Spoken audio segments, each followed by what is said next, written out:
Stacy Jones here on the 11th and final day of the first annual Hollywood Fringe Festival. I'm here at Fringe Central with Kat Primo, who just led the critics panel discussion by LA Theater Review.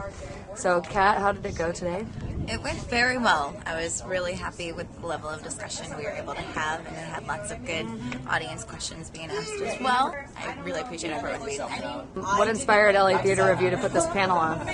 There's been a lot of talk on websites and comments on blogs that I feel like need to be had in real time, in real space, and just have a forum for discussion that was live and present with people who cared about it. I had Don Shirley and Harvey Purr and Stephen Lee Morris, who's a big champion of the Fringe.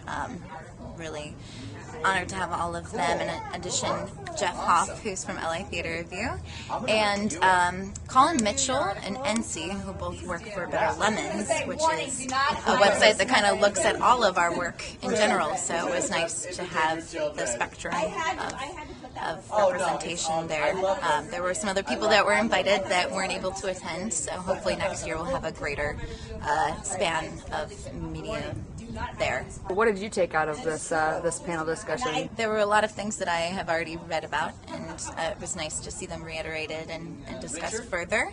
But really, Don Shirley talking about the mid-level theaters raising their presence within our scene was something that I hadn't really thought too much about, and also talking about marketing and evolution of what we need to do as theater practitioners and the responsibility that we need to have in order to really raise the standard and get rid of the stigma that we have here in LA.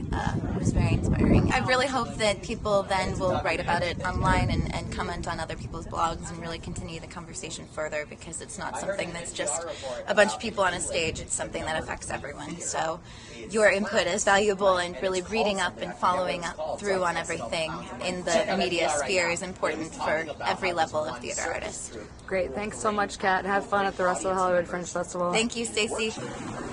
This is James at the Hollywood Fringe Festival. I'm here with Paul Jury and Barely a Bear. Hey, thank you so much.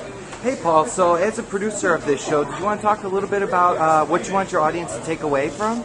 Well, everyone involved in the show, we kind of have two goals with this. One is to make people laugh and entertain people, and the other is to pass on some kind of message. Messages about diversity and fitting in, and different environments and upbringings, kind of getting along. So that was kind of our goal in writing the show and producing it. We were able to get a diverse age-wise and geography-wise cast involved, and I think that's one of the things that's so special about theater in LA and with the Fringe Festival is you get people from all different areas and levels of acting experience and ages all together in one thing. So.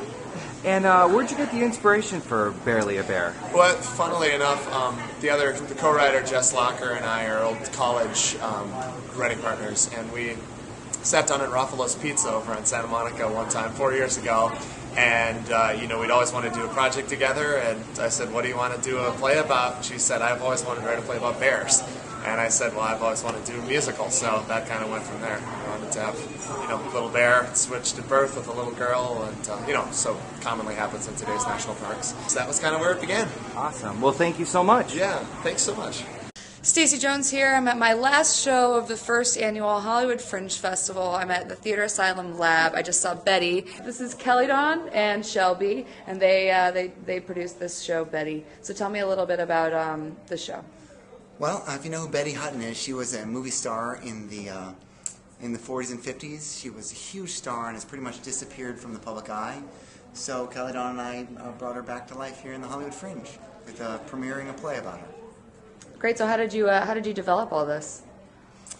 Lots of studying into direct Betty things. She's very much a very particular person, and it was fun to be able to watch her very concise but out of the ordinary movements and ways of going about things, and hopefully bring them to stage again. My grandma introduced me to her when I was a little kid, so I've always thought she was pretty fascinating. She was Paramount's #1 star, bigger than anybody. She outsold Judy Garland, and she literally taught Lucille Ball comedy. But nobody knows her anymore, so she brought her back to life and did a lot of songs that were originally written for her. That nobody knows were. Yeah. We thought the world might like it again. Are you guys enjoying the Hollywood Fringe Festival? It's been wonderful. We The people here have been so familiar and comforting. We love the Hollywood Fringe, and we hope to do it again for many years to come. Yep, I've been traveling doing the Fringe all over the world for many years, but I live in LA, so just to do it at home, it's wonderful. Thanks for being a great last show for me to see. We're so happy you guys Keep were here. fringing. Thanks, yeah. Thanks.